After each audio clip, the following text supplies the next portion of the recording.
Buenas tardes, maestro y compañeros. Yo soy el alumno García Peña Armando y hoy como parte de la actividad del examen correspondiente a la materia de máquinas eléctricas, les vengo a presentar la resolución del problema 9 del problemario 2 correspondiente al tema de circuitos magnéticos con permeabilidad variable. Bueno, el problema en cuestión es este que se muestra en pantalla.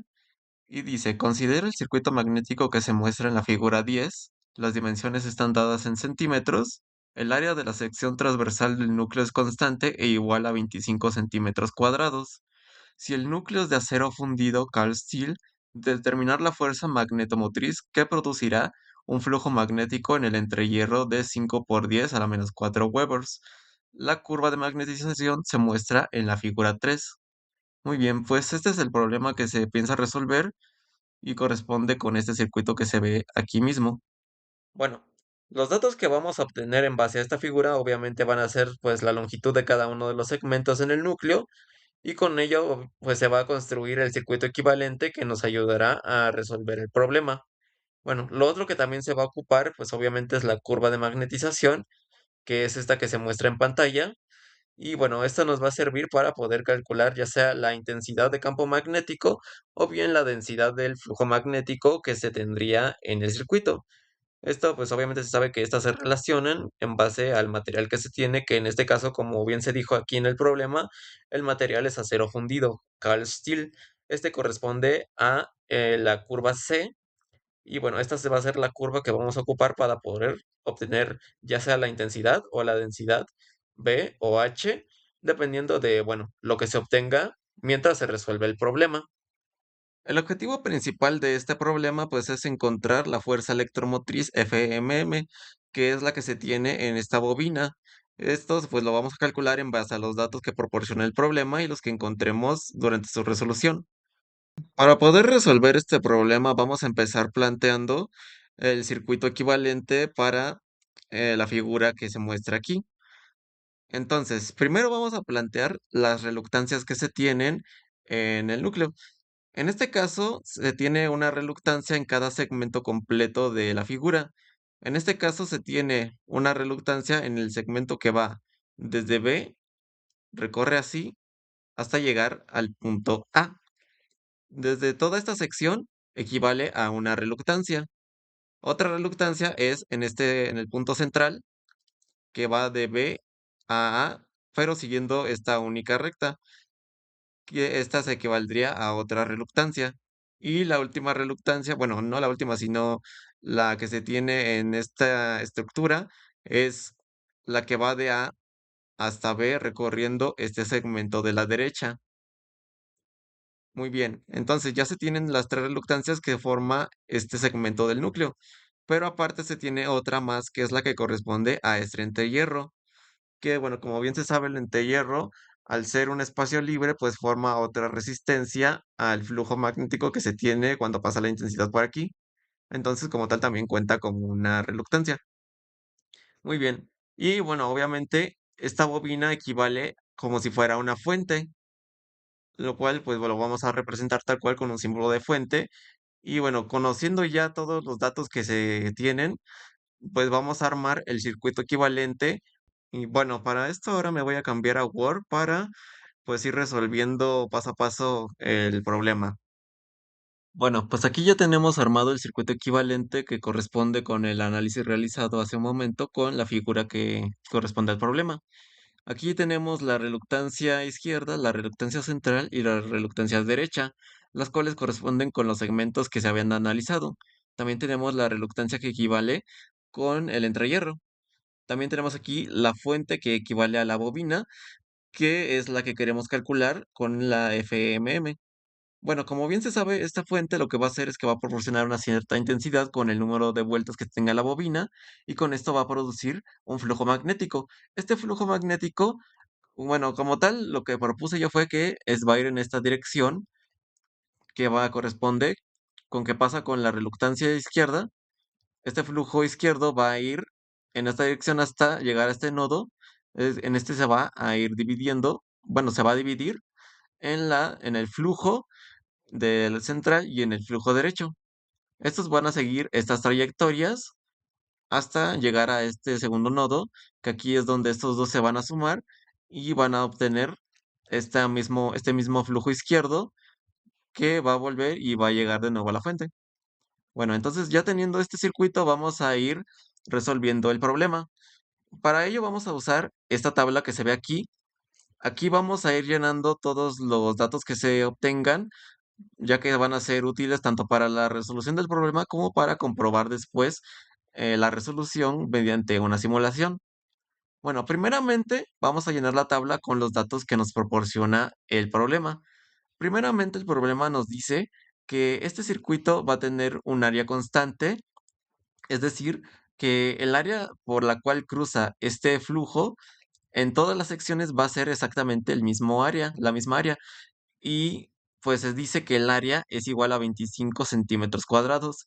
Que bueno, como aquí todo se va a ir expresando en metros, pues decimos que esto es equivalente a 25 por 10 a la menos 4 metros cuadrados. Entonces vamos a ir llenando de una vez esta sección con lo que se proporciona aquí. Todas las secciones van a tener la misma área, así que vamos a llenar con el mismo dato esta sección. Bien, ahora otro dato que nos proporciona el problema, pues obviamente es el flujo magnético que va del entrehierro, que nos dice que es 5 por 10 a la menos 4 Webers. Que bueno, aquí como el entrehierro está sobre la misma columna que forma la reluctancia derecha, entonces quiere decir que el flujo que atraviesa el entrehierro es exactamente el mismo que va a ir atravesando toda esta sección derecha, ya que pues corresponde su área y también la dirección. Entonces decimos que el flujo del entrehierro es igual al flujo de la derecha. Entonces, teniendo ese dato, vamos a también ponerlo aquí en la tabla. Ahora, otro dato que como tal no nos proporciona el problema, pero sí lo podemos sacar de la figura, es la longitud de cada una de las secciones. Bueno, para ello vamos a realizar el análisis. Primero tenemos la longitud de la sección izquierda. Esto pues va de este punto así como va esta trayectoria. Que bueno, aquí pues como ya tenemos las longitudes, simplemente es ir deduciendo cada una de estas longitudes que se tienen. Primeramente tenemos esto que es 5 que como está a la mitad, pues vamos a dividirlo entre 2. Aquí luego tenemos la longitud de 15, lo sumamos y aquí tenemos igual una longitud de 5, pero como igual está a la mitad, lo dividimos entre 2. Después tenemos esta sección que como bien se sabe, esta sección entera es 25, pero como no es entera, sino que solamente parte hasta la mitad de estos dos, pues aquí vamos a restarle los 5 que se tienen acá, solo que entre 2 porque es la mitad de la sección, y también le vamos a restar los 5 que tiene acá abajo, pero también dividido entre 2 porque pues es la sección mitad. Aquí lo tenemos 25 menos 5 medios más 5 medios. Y bueno, aquí pues también le vamos a restar la sección de aquí arriba, que es exactamente lo mismo que esta de acá abajo, tiene las mismas dimensiones, así que va a ser igual, 5 medios más 15 más 5 medios. Reduciendo esto tenemos que 5 medios más 5 medios es 5 porque se eliminan estos dos. Entonces tenemos que es 15 más 5 que esto es 20. En esto, pues igual 5 medios más 5 medios es 5. 25 menos 5 es 20. Y bueno, esto es lo mismo que lo de acá. Entonces también va a ser 20. Entonces tenemos que, como esto está dado en centímetros, tenemos que es igual la longitud de la primera sección izquierda es igual a 60 centímetros, que esto equivale a 0,6 metros. Ahora, analizando la sección central, pues tenemos que es solamente esta longitud de aquí, que esto equivale a los 25 completos menos los 5 medios que se tiene de esa sección por la mitad de aquí y los 5 dividido entre 2 porque es nomás la mitad también aquí. Entonces 25 en menos 5 medios más 5 medios, que esto pues es 5, entonces es 25 menos los 5. Entonces esto pues es 20 centímetros, que en metros es 0,2. Y por último tenemos la sección derecha, que si se dan cuenta, la longitud de la sección derecha es exactamente la misma que la sección izquierda. Tiene exactamente 5, 5, 15, 15 y pues los 5 que tienen los extremos. Entonces, al ser la misma, pues va a ser exactamente los mismos parámetros que se tuvieron en la sección izquierda. 5 medios más 15 más 5 medios, los 25 menos 5 medios más 5 medios, 5 medios más 15, más 5 medios. Que bueno, esto ya se sabe, esto es 20, 20, 20 y esto suma 60 centímetros, que es igual a 0,6 metros. Entonces, ya teniendo estos datos, los vamos a colocar en la tabla. Ya tenemos los datos y bueno, la longitud del entrehierro es así, no nos la tenemos aquí directamente, es 0,1 centímetros, que equivaldría a 0,001 metros. Y bueno, ahora que ya tenemos todos los datos que nos proporciona el problema, vamos a proceder a calcular tanto la intensidad de campo magnético como la densidad del flujo magnético. Primeramente, vamos a empezar calculando la densidad de flujo magnético que se tiene en la sección derecha, porque es la sección que ya conocemos su flujo magnético y también su área, que es precisamente lo que necesitamos para calcular B. Entonces vamos a ir calculando. Tenemos que la densidad de flujo magnético es igual al flujo magnético que se tiene entre el área de la sección, que en este caso el flujo se sabe que es de 5 por 10 a la menos 4 Webers o equivale a 0,5 por 10 a la menos 3 Webers, es lo mismo. Y también se sabe que el área es de 25 por 10 a la menos 4 metros cuadrados, que esto reducido es igual a 5 Webers sobre 25 metros cuadrados. Esto es equivalente si se eliminan estos 10. Esto pues equivale, si sacamos la quinta de 5 pues es 1, la quinta de 25 es 5. Entonces esto es igual a un quinto, que esto es igual a 0,2 teslas. Entonces ya tenemos lo que equivale la densidad en el flujo, bueno, la densidad de flujo en la sección derecha. Bueno, partiendo de la misma lógica planteada anteriormente de que el flujo magnético que existía en el entrehierro es exactamente el mismo que existe en toda la sección derecha, porque pues obviamente el flujo es el mismo que va pasando por aquí, pues aquí también aplica con la densidad que se tiene en el flujo magnético. ¿Por qué? Porque las secciones siguen siendo exactamente las mismas. Entonces, como el flujo es igual por lógica y el área también, pues obviamente la intensidad, bueno, no la intensidad, sino la densidad de flujo magnético, que es B, va a ser exactamente la misma tanto para la sección derecha como para el entrehierro, porque se encuentra en esa misma sección. Entonces podemos decir que la la densidad de flujo derecha es igual a la densidad del entrehierro. Entonces, con esto ya podemos calcular la intensidad la intensidad de campo que existe en el entrehierro. Esto porque, bueno, sabemos que la relación entre la densidad de flujo y la intensidad de campo magnético está relacionada con la permeabilidad, que, bueno, en una sección cualquiera, pues es la permeabilidad del vacío por la permeabilidad relativa del material. Pero bueno, en este caso, como es un entrehierro, quiere decir que está en el vacío. Entonces, la única permeabilidad que existe en ese caso es la del vacío. Entonces, decimos que la densidad de flujo magnético es igual a la permeabilidad del vacío por la intensidad de campo del entrehierro. Entonces tenemos que la intensidad de campo es igual al flujo magnético del entrehierro entre la permeabilidad del vacío. Bueno, se sabe que esta permeabilidad equivale a 4pi por 10 a la menos 7. Y bueno, ya sabemos que esta densidad equivale a 0,2 teslas. Y entonces lo calculamos, esta relación que nos sale que es igual a 159,155 por 10 a la 3 amperes por vuelta sobre metro, que esto es lo que equivale a la intensidad del campo magnético. Muy bien. Entonces, ya teniendo estos datos, pues podemos calcular, bueno, no calcular, sino determinar también otro dato que es la intensidad de campo magnético que existe en la sección B, porque ya conocemos también la densidad de flujo magnético y apoyándonos de la gráfica que habíamos mencionado anteriormente, esta misma, podemos determinar esta intensidad. Aquí en este caso, pues tenemos que la B va en esta columna, entonces ubicamos en el punto 2, lo llevamos a la curva C, que es la que equivale al material del núcleo, y podemos ver que más o menos llega a los 300 amperes por vuelta sobre metro. Aquí es un aproximado, ya que pues no es exacto, pero pues como es muy aproximado, vamos a redondearlo a que la intensidad en la sección derecha es igual a 300 amper vueltas sobre metro. Muy bien, entonces ya teniendo estos datos, vamos a ponerlos en nuestra tabla. Bueno, ahora para poder proseguir, vamos a realizar un pequeño análisis con nuestro circuito equivalente.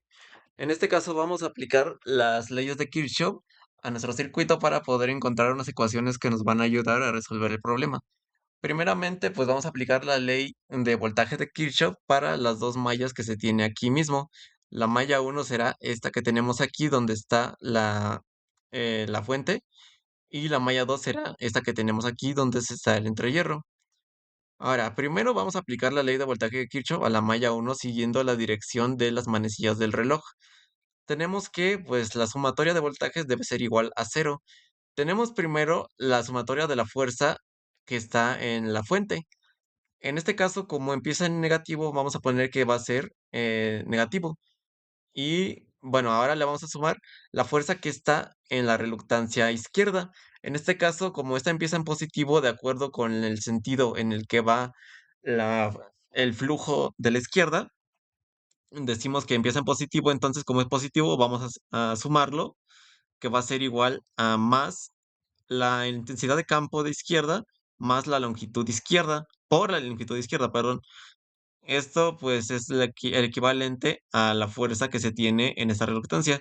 Luego también tenemos la reluctancia C, que siguiendo el sentido que se proporcionó, pues se tiene que esta también va a ser positivo, entonces va a ser más HC por LC. Esto va a ser igual a cero, ya no se tiene ninguna otra fuerza aquí. Ahora, siguiendo con la malla 2, tenemos que igual sumatoria de voltajes igual a cero.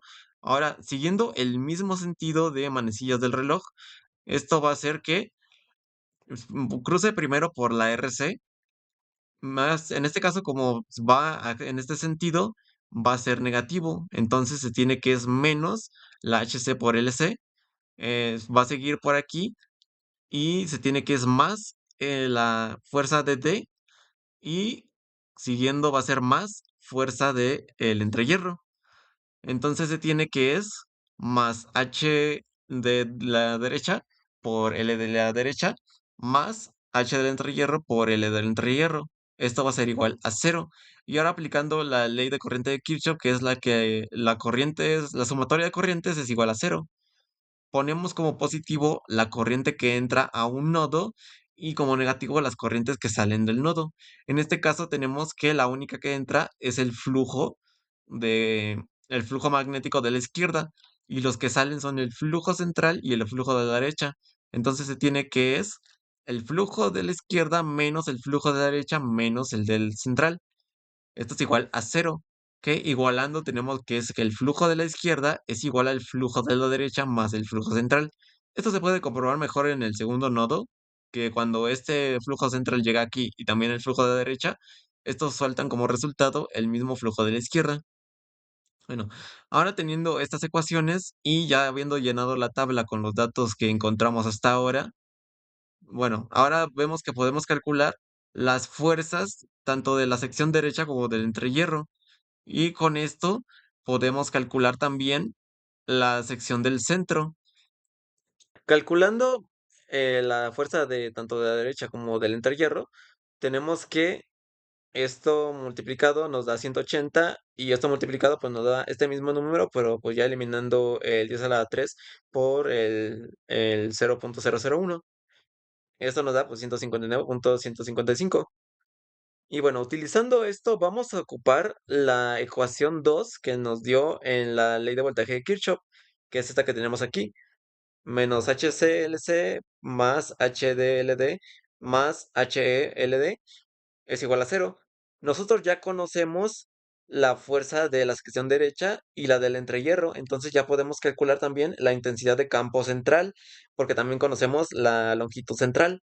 Entonces, despejando la intensidad, tenemos que la intensidad del central es igual a la fuerza de la sección derecha más la fuerza del entrehierro sobre la longitud central.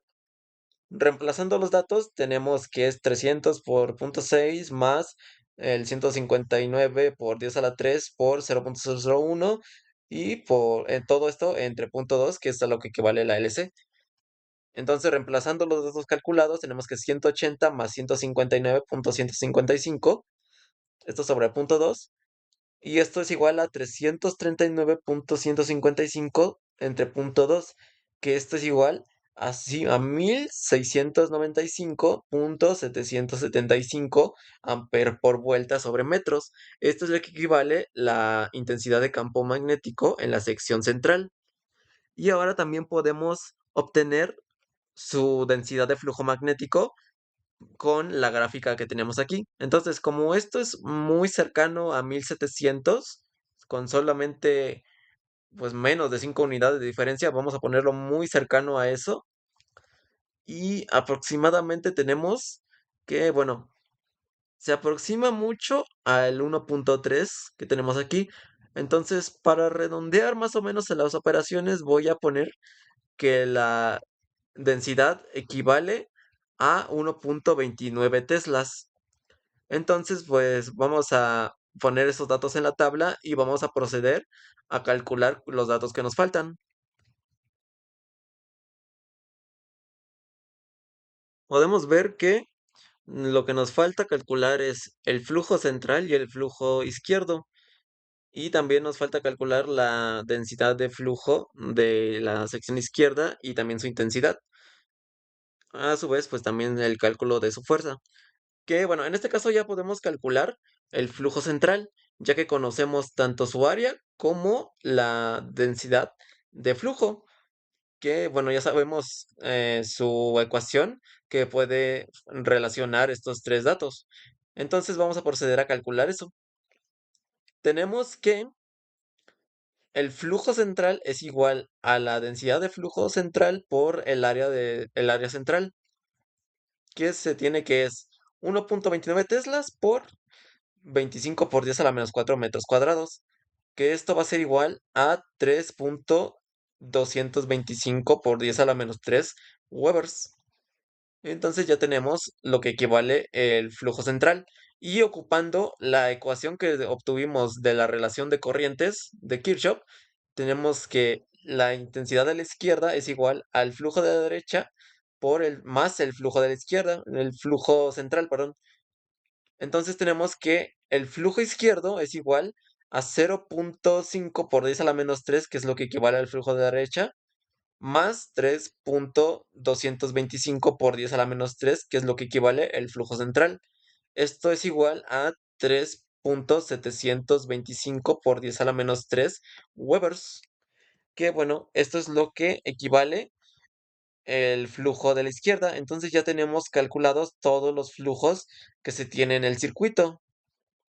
Con esto ahora ya también podemos calcular la densidad de flujo magnético en la parte izquierda, que bueno, para esto usamos la misma ecuación que usamos ya antes en las otras dos ocasiones, que es que la densidad de flujo es igual a el flujo entre el área que se tiene.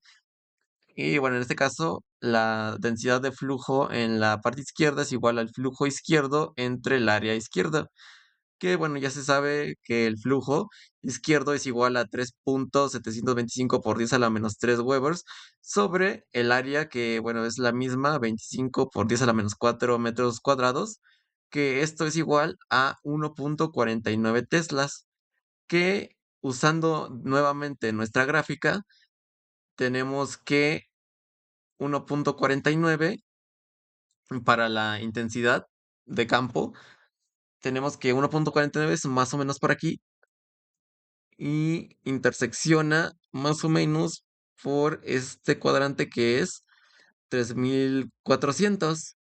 Bueno, no exactamente por ahí, pero como es muy aproximado, lo vamos a redondear a que intersecta en 3.400. Entonces tenemos que la intensidad de campo en la parte izquierda es 3.400. Entonces con esto ya tenemos listo todos los datos de la tabla. Aquí ya los tenemos. Las, los flujos ya tenemos todos. También tenemos el área, la densidad de flujo, las intensidades, la longitud de cada sección. También tenemos la fuerza de cada sección, que en este caso este es 3400 por punto 6, que en este caso es 2040 el resultado. Este pues ya lo habíamos calculado, entonces ya tenemos todos los datos. Ahora ya podemos calcular lo que nos piden, que es esta FM de la fuente del circuito, que para esto vamos a usar la primera ecuación que obtuvimos de la ley de Kirchhoff, menos la fuerza que queremos calcular más la fuerza izquierda, que es la intensidad de campo magnético de la parte izquierda por la longitud izquierda, más la fuerza de central, que bueno, es la intensidad de campo magnético central por la longitud del centro. Esto va a ser igual a cero, entonces tenemos que la fuerza de la fuente es igual a la fuerza izquierda más la fuerza central, que esto pues ya lo sabemos, es la intensidad izquierda, que es 3400 por la longitud izquierda, que es 0,6, más la intensidad central, que es 1600, sí, 1695,775 por la longitud central, que es 0,2, que estos datos ya lo sabemos, es 2040 más 339,155, que esto es como resultado 2379,15 amperes por vuelta. Esto es lo que equivale la fuerza que estamos buscando. Y bueno, pues este sería el resultado del ejercicio. Ya para finalizar, vamos a realizar una pequeña simulación de este circuito equivalente para pues comprobar que los datos calculados son correctos. Entonces, para ello vamos a calcular el valor de cada una de las reluctancias que tenemos aquí utilizando los datos que ya sacamos de la tabla. Entonces, vamos a calcular que la reluctancia es igual a la fuerza, que es el voltaje, sobre el flujo magnético, que equivaldría a la corriente. Que, bueno, siguiendo la ley de Ohm, la resistencia es igual al voltaje entre la corriente. Entonces, nada más dividimos esta sección entre esta sección. Entonces, dividiendo 180 entre 5 por 10 a la menos 4 da 360 por 10 a la 3. Y bueno, así siguiendo con cada uno de cada una de las secciones, ya tenemos el valor de cada una de las reluctancias. Entonces, con esto vamos a construir este circuito en el Simulink y vamos a simularlo para comprobar que dé los datos proporcionados. Vamos a hacer tanto la fuerza equivalente que encontramos aquí, las reluctancias, y lo que nos tiene que dar como resultado la simulación tiene que ser el flujo de cada sección y su densidad de flujo. Entonces vamos para allá. Ya estamos aquí en Simulink y ya armé todo el circuito equivalente con sus respectivas reluctancias y la fuente que tiene el valor calculado, que es 2379,15 amperes por vuelta. Y bueno, aquí ya también tenemos la reluctancia izquierda, que tiene su valor calculado, también la reluctancia derecha, la reluctancia central y la reluctancia de hierro. Entonces, vamos a simularlo y los resultados que se esperan obtener deben ser los mismos que los que calculamos en la tabla.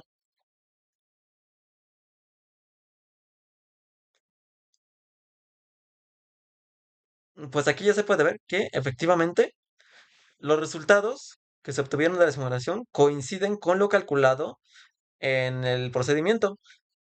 Nótese que aquí en la sección izquierda tenemos que es igual a 0,003725 Webers, que es lo que equivale el flujo, y su densidad equivale a 1,49, que esto es exactamente lo que se tiene aquí. 3,725 por 10 a la menos 3 es equivalente y 1,49. Lo mismo con la derecha, que es 5 por 10 a la menos 4, que equivale a esto, 0,0005. Y su densidad es 0,2, que es precisamente lo calculado aquí, 0,2. Y por último, la sección de centro, que es 1,29 y 3,225 por 10 a la menos 3. Esto es lo mismo que se tiene aquí. 0.003225 Webers y 1.29 Teslas. Entonces, con esto ya podemos comprobar que los valores calculados son correctos. Por lo tanto, el resultado que planteamos para la fuerza magnetomotriz es correcto. Entonces, hasta aquí llega la resolución de este ejercicio. Espero haberme dado a entender. Pues muchas gracias por ver este video. Hasta luego.